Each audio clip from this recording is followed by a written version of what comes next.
and provide them with opportunities to participate in the workforce. Government of Pakistan has taken several initiatives to promote women's empowerment in the country, including Benazir Income Support Program. This program provides financial assistance to vulnerable women and their families to help improve their economic conditions. Kamyab Jawan Program.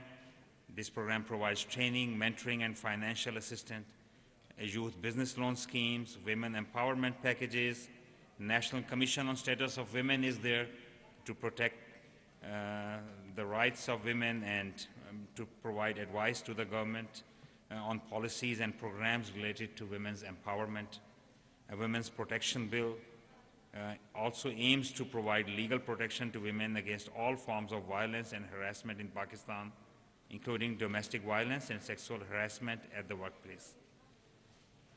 There are several non-governmental bodies that are also consulting with government to help the cause of women empowerment. The Women in Technology program is there as well.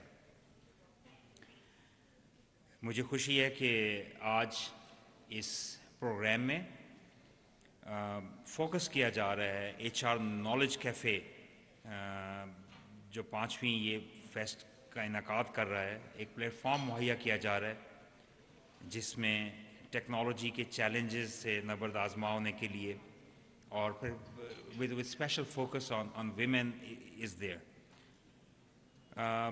I've been told that this moot is more concerned about reducing the academia industrial gaps.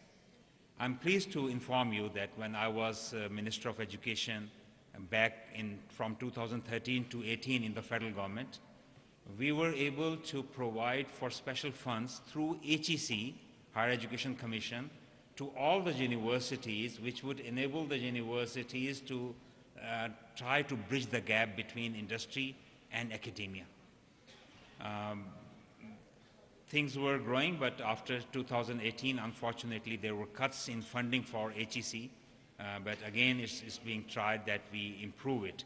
But as a result, this culture is now growing. We're not there where we want to be, but at least we're talking about it.